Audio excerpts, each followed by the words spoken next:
Hi, I'm Susan West here with The Reframe, People and Profit, and today I have my Fidelity National Title hat on. Why do I have that hat on today? Because I want to talk about the home buying process. Why do I want to talk about the home buying process?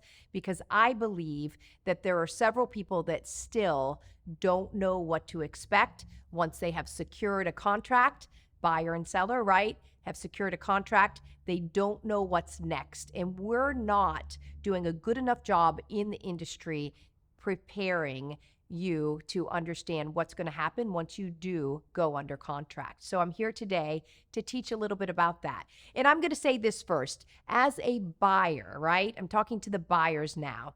When you start your home buying process, I highly recommend, I urge you to hire a real estate professional. This is the one hire that you'll make that as a rule, you're not paying the realtor, the seller is. So your realtor is called the selling realtor. That means they represent the buyer, right? And then the listing realtor represents the seller. And the seller has gone into a listing agreement with their listing realtor, and the listing realtor is the one that has agreed upon with the seller what the commission will be paid. And they agree to the commission for them as a listing realtor representing the seller, along with which realtor sells the home to their buyer, okay? So as a buyer, hire a professional realtor, and when they represent you and when they look and have you look at homes on the multiple listing system, that is when they're going to find a home that already has the commission negotiated and the commission set in place. You're not paying it, the seller's paying it. That's what this conversation is about today. What is next? What is next? What is next? Until what? You get the keys to your home. And I want to say this again. The reason why I'm here is we've had first-time home buyer recently say, wow, I just had no idea what to expect. And in this instance, the first-time home buyer was angry with us because something didn't go the way they thought it should go / would go. At the end of the day, we never throw our partners, mortgage people, realtors, under the bus. But in this instance, it was clearly the lender that was the problem, but they were angry with us because they were at our table. And when it all came out and was all said and done because we solved the problem, the husband looked at us and said, wow, this was never your fault. And the wife said, I didn't know what to expect. I've never done this before. So my team and I thought, wow, we need to do a better job educating. And then my sister-in-law has bought 3 homes, and she said to me, Susan, 3 home purchases, and I still found myself along the way not knowing what was next, not knowing what to expect. And by the way, she didn't close with my company. She closed with another company. And she very specifically said, I got to the end. It was time for me to pay my cash to close after my mortgage company, credit union in her case, sent the title company the money. And they only took $6,000, and I thought I was going to have to pay $25,000. And she said, while I was delighted to not have to pay $25,000, I was scratching my head wondering why I thought $25,000 instead of $6,000. No one prepared me. So I thought, wow, I need to help prepare people to know what's next. So that's why we're here today. So you found your home as close to your dream home with what you can afford and what's available in the market as you possibly can get. And your real estate professional sends that contract over to the title company. Typically, in most counties in Florida, the seller pays for your title insurance. I'll talk about that in a little while before we end our discussion today. And therefore, the seller and the seller's realtor have the opportunity to choose what title company. So we're just going to go with today that they chose Fidelity National Title. And the contract comes over to our office. And once we get the contract, we begin to input all of the pertinent information from the contract into our computer system. But I do want you to know as a buyer that where the contract's concerned, there are several items that indicate time is of the essence, meaning that they have to be done. There are items in the contract that are required to be done in a certain amount of time. And if they're not done within that certain amount of time, you or the seller could be outside of the contract, and that could be a problem, right? So again, I'm not here to discuss that today.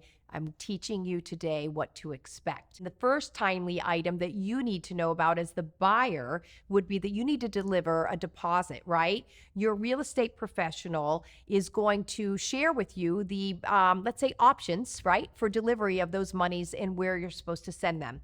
Fidelity National Title, we have several options for you. The first thing we need, which we typically get from your realtor, is your cell phone number and your email address. Why in the world do we need that? Because we deliver through our system, and it's actually called Start in Here, is we deliver to you through your email, but with dual authentication. We all know what that is, right? That's where you get a text on your cell number that you have to actually input that code into your email in order to open up the information that's being sent to you. So I need both of that information. So don't be alarmed and don't withhold the information when your realtor asks you for it, okay? And in other instances where you're dealing with another title company, ask your realtor who's going to tell you and how they're going to tell you about how you get the money to the title company. With us, we have a couple different options. You can bring a personal check into us, right? You can bring a cashier's check. You could wire the funds, and you can do what's called a mobile deposit. The mobile deposit with our company doesn't go to a mobile app. It stays right within our secure system. So 4 options I gave you: personal check, cashier's check, wiring funds, and mobile deposit. The key is that you have a deadline in which those monies need to be received. So if it's tomorrow, you better overnight FedEx it, right? Or you better hop in your car and drive it over if you're going to deliver us a personal check.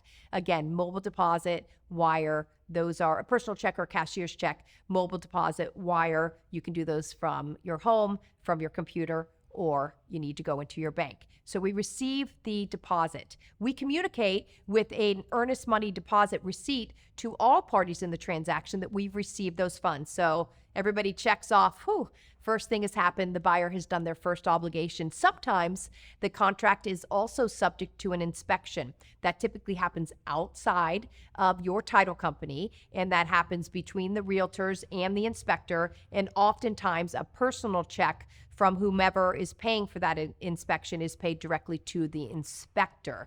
And again, there's a time frame on which that inspection needs to be received, right? Completed and received. And the terms of the contract will dictate what can be allowed or what cannot be allowed as results from that inspection, which we do not get involved with. But what do we do next? We input all of this information into our system, and we request from our title plant, for your purposes, easier known as a research facility, an information research facility.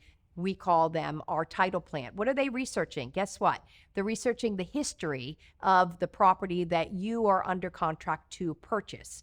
They are researching the history both geographically, right, by the legal description of the property, and by names. Why are we searching? We're searching to determine who has interest in the property, both now and over the last 30 years, who's had interest in that property. And we're also searching the seller's names to see if they have any what's called creditors' judgments against them. Why are we doing that? We're doing that because it's our job as a title insurer. So we're a closing company, and we're also a title insurer.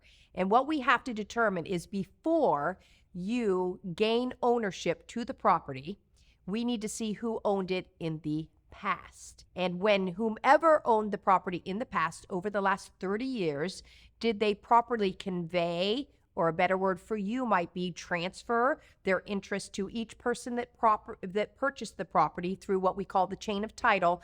And if there was a mortgage or taxes owed or any monies owed on the property, were they paid completely? So we want to know at time of your purchase who now owns the property and who now is owed money on the property, so we can take care of those things at your closing. So why title insurance, right? Why title insurance? I will give you an example of what title insurance covers. So if you as a buyer have someone knocking on your door and they say, hey, I owned this property. My brother sold this property 10 years ago to your seller, and I was supposed to get money, and I did not. And you are the owner now, and you owe me this money. You know what you do? You look at the title company, in this instance, Fidelity National Title, and you call Fidelity National Title and you say, I have someone claiming that they have interest in this property. You issued me an owner's title policy saying I owned the property. The only other person with interest in the property was the lender that I borrowed money from to buy the property. Please look into this Fidelity National Title. And then it becomes our job as the insurer to get with that person and say, why are you claiming to have interest or ownership or money owed to you in this property? There's all kinds of reasons why they could claim. The example that I'll give you today is, let's say the person that sold to you, again, we're kind of fast forwarding, right? Because I want to talk about the search and the purpose for the search. And I'm just giving you an example of what insurance covers. So let's say the person that sold to you bought from a gentleman that his parents passed away and he was an heir and he now owned the property. So he sold his parents' property after they died and he became the owner. He sold the property to your seller. But what the title company that handled that closing wasn't aware of is that he had 4 siblings and the siblings were also heirs. So he received $125,000 for selling his parents' home because they were deceased, but he was supposed to split that 5 ways, 1 to him and then to his other 4 siblings. Everybody was supposed to receive $25,000 each. Now those 4 siblings are knocking on your door. It wasn't even your seller, right? It was your seller's seller. You send them to the title company. And if it does end up being that they actually were heirs, that they did own the property, a fifth, a fifth, a fifth, a fifth, and a fifth, right? Then they are owed $25,000 each. And even if their brother left the country and isn't willing to give the money back, the title insurer, more than likely, in this instance, is required to pay those heirs. And what is that? That is title insurance, an owner's policy that's protecting you against people from the past coming forward and saying that they're owed money. That's probably the best description of title insurance coverage that I can give today. But there are a multitude of other reasons why somebody could place an ownership claim.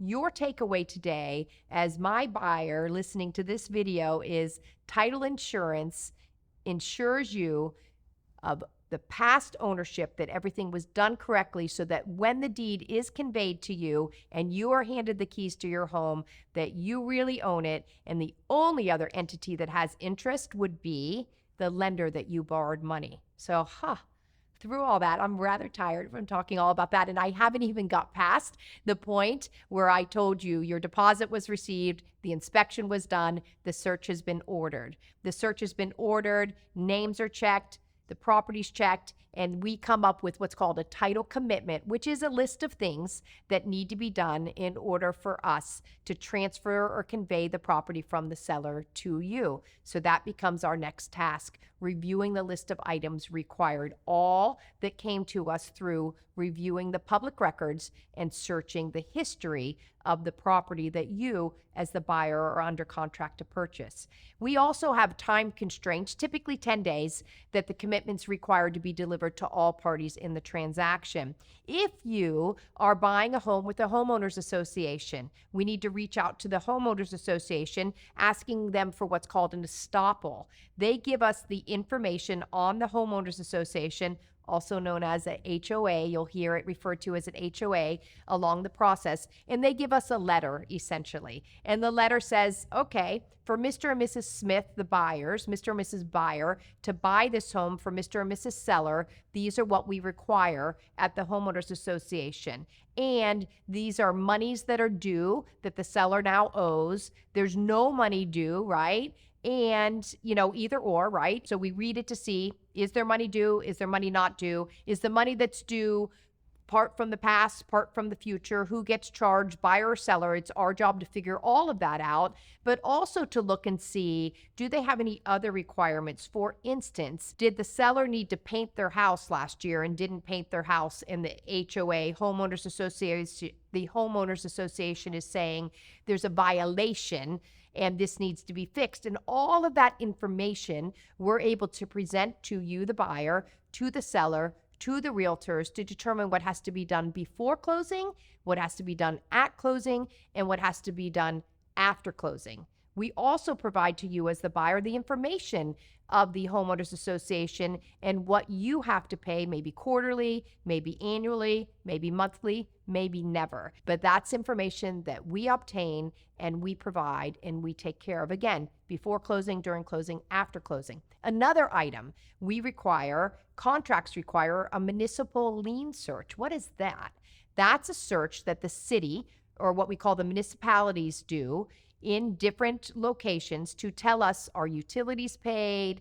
Were there any open permits? In other words, did the owner of your home or a previous owner do construction and not close the permit? Are there any code lien violations, meaning maybe it's in an area where the lawn was supposed to be mowed regularly and the owner didn't, it was in the city and the owner didn't mow the lawn, and therefore there's a past violation. The lawn's been mowed, but they owe money. So any items on the municipal lien search, we review, we discuss, we show the buyer, we show the seller, and together we all decide what needs to be done or doesn't need to be done based on the results, right, reflected on the municipal lien search. You as a buyer, you're going to get with a homeowner's insurance company. That's the hazard insurance company. That's the company that says, in the event your house burns down, you've paid me just in case in the future there's a problem. You have insurance, and you're required to have insurance on your home when you have a loan. We have to put the lender's name on the insurance. We have to put your name on the insurance, and we generally pay that at the closing or require you to show us a paid receipt in order for us to close your transaction. So homeowners insurance is taken care of, ordered, ready to be in effect the date that we close. In addition to that, if you're getting a loan and it's a home, we are going to order a survey because your lender requires a survey of the property. What in the world is a survey? A survey legally describes the property, legally draws out the boundaries of the property, shows the street that comes in, the driveway, and all of the boundaries, and is the home properly situated on this property, where, in other words, the property that you're going to own, that the seller currently owns, the house is properly situated, doesn't overlap on the neighbor's yard, including fences and swimming pools.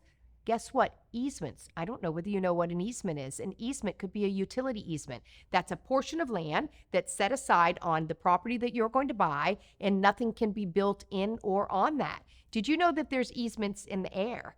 So we look at those as well. Some subdivisions have something called setback lines. That means that the home that you're buying has to be set back properly according to the subdivision requirements. We look at those items too.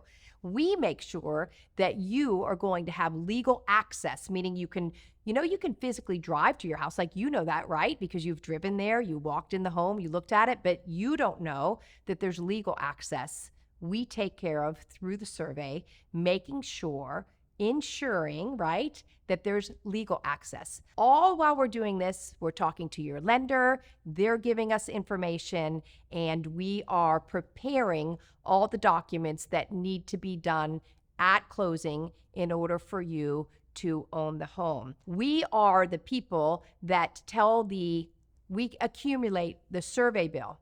We accumulate, again, your homeowner's insurance bill. We accumulate anything that's owed from the estoppel, meaning, right, the HOA, you remember that. We order the seller's payoffs. In other words, if the seller borrowed money to buy the home and they still owe money on the home, we get with their lender to get their payoff. We put that on their side of the closing statement. We see if the taxes have been paid.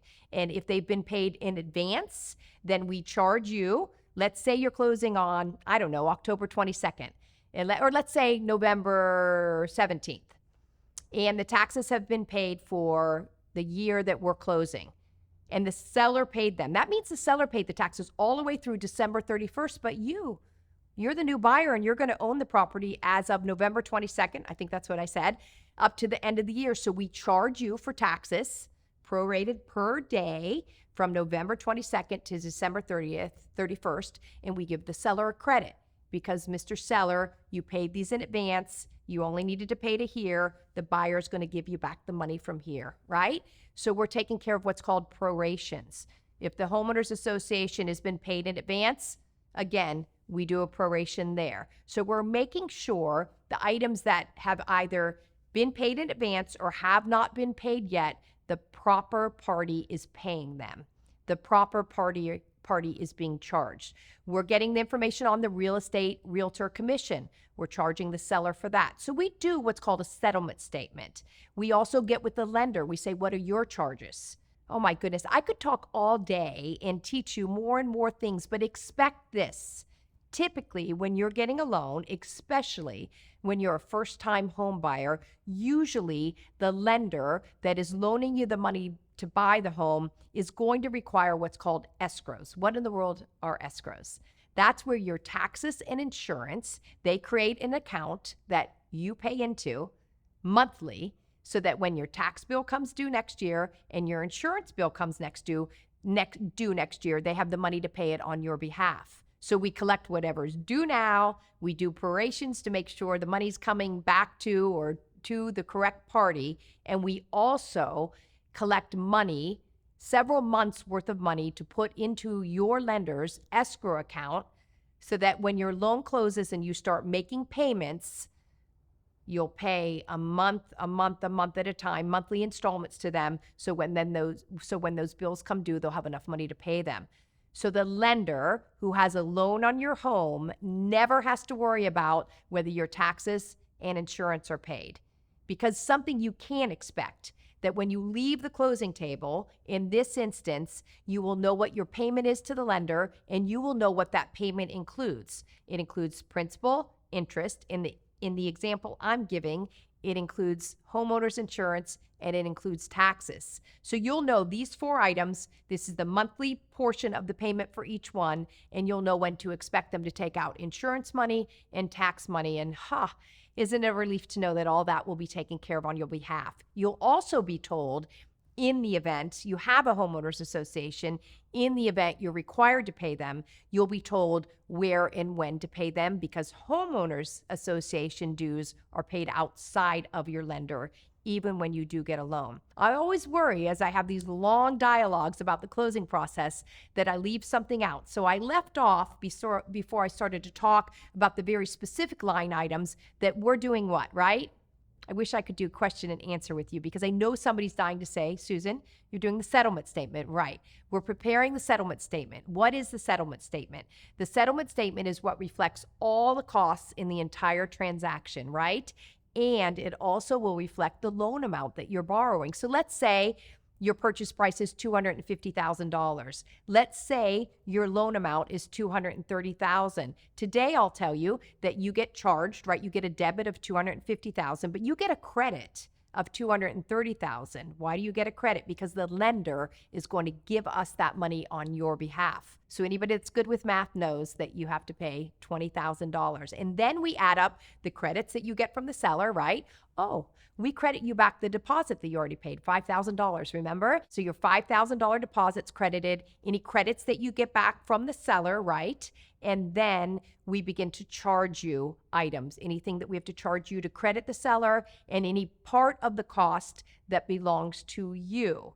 We will charge you the lender's cost, the appraisal fee, let's say, if it hasn't been paid yet, the stamps that the county and the state require that are charged on your mortgage, recording costs for your mortgage. You typically, as the buyer, pay to record the deed, right? So all of these items, your homeowner's insurance, your escrow deposit, all of these things are being charged to you. And just know this, I haven't told you everyone. I'm just trying to give you an idea of what the settlement statement looks like. So we put all those items on there, but we're also conferring with, collaborating with, discussing with your lender. Their fees, right, are on there as well. But they simultaneously, at the same time, they're preparing what's called a closing disclosure. Here's another thing for you to know. 3 days before you close, the lender is required to deliver to you, sometimes via email, sometimes via mail, but not usually via email. And sometimes too, if there's 2 borrowers, to each of your emails, sometimes just to one, but your realtor will communicate with your lender and tell you how to expect the delivery and what you have to do, if anything, when that closing disclosure comes to you. And the purpose of the closing disclosure is to compare what you were told in the beginning when you were pre-qualified, right? And when you actually made your application with the lender, what you were told then about the cost to get your loan and what the actual costs are right now, the cost to get your loan and the cost to buy your home. So the closing disclosure gives you 3 days to comfortably in your home look at those costs and to call your title company if you have any questions, and your title company will tell you when you have to talk to your lender and when we can answer all the questions. But this is what I'm going to tell you. Down at the bottom of your closing disclosure, it will tell you cash to close. And my sister-in-law saw that cash to close and thought she needed to pay $25,000. But they had to do some updates to her closing disclosure that worked in her favor between the time she received that and the time she closed. So her update, she had some credits that the seller, the builder, was providing that reduced the amount of money she had to bring to the table.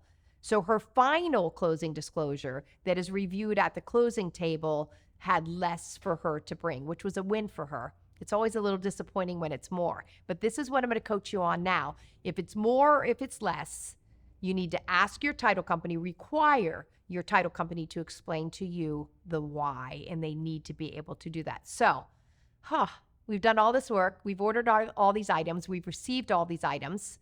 We've prepared our settlement statement, and now the lender has prepared their closing disclosure. You've received it 3 days in advance, and now we're preparing the deed. The deed is the legal document that the seller is going to sign to convey their ownership to you, right? And we've gotten with your lender, and your lender has sent us their long stack of documents that you need to sign.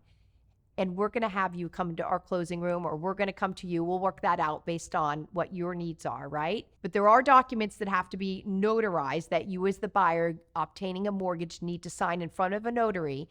And we are going to require a very specific notary to do that. So make sure you communicate with your title company and you don't just assume you can take your mortgage to be notarized by your neighbor, because most times you cannot do that.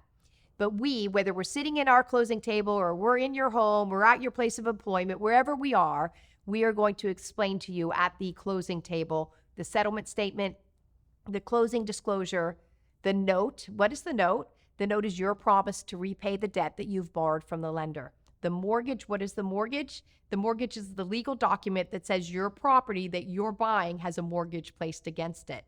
Then there'll be affidavits, and there'll be several other documents that I promise will be explained to you that you will sign. And when all that is finished, we will make sure that you have sent, remember I talked about your cash to close, that you have wired those funds to us, right? Or you bought us a cashier's check in the appropriate amount of time that we told you to deliver it to us. You cannot bring a personal check to the closing table unless it's under $500. So we told you your cash to close via your settlement statement, and I'm not sure I made that clear in my conversation. We told you your cash to close, and we will tell you how to deliver it to us. Wiring funds is the most expedient way to get us the money, but we have to talk to you through the process, through secure delivery, what our wire instructions are, and always, always, always confirm your wire instructions over the phone with your title company through a known number. Be very careful with that, because transferring money electronically, while it's the most expeditious ways to do it, you have to make sure you're sending it to the right place. And the only way to do that is to talk to your title company directly. So we've told you the cash to close. You're at the closing table. We've notarized, had all the papers signed. The seller already signed the deed that, you know this, conveys the ownership to you. And now we're confirming that we have your money. Your lender has sent their money to us. Everybody's monies are in, and we are handing you the keys. And remember, the point of this conversation was to tell you what to expect.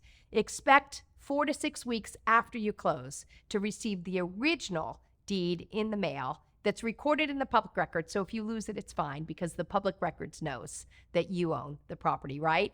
And behind the deed, we recorded your mortgage. Your lender gets their original mortgage back, right? So you have the deed, you have copies of your mortgage that's recorded, and you also have your owner's title insurance policy. And if there was a quiz today, I know you would get it right. Your owner's title insurance policy ensures you that nobody else has interest in your property except for the lender that you borrowed money from. And again, you'll get that 4 to 6 weeks after you close. And if anybody ever knocks on your door and says that you owe them money because of something that happened in the past being before your deed and your mortgage was recorded, you call who? You call your title insurer. So we will close your loans. We will close your sale, your purchase. We will handle your loan transaction. We will insure your ownership. We insure your lender that you own the home and that their lien is secure, and we will be part of your future if you ever need us, for you to call us. I'm going to trust that you found this informative, and I also am not going to assume that you won't need more information. So if you do need more information about the closing process, about title insurance, my contact information is here on the bottom of the screen. And if you'd also, in addition to that, like more information about the reframe, here's a link for that as well. I'm really looking forward to hearing your feedback. I'll see you next time.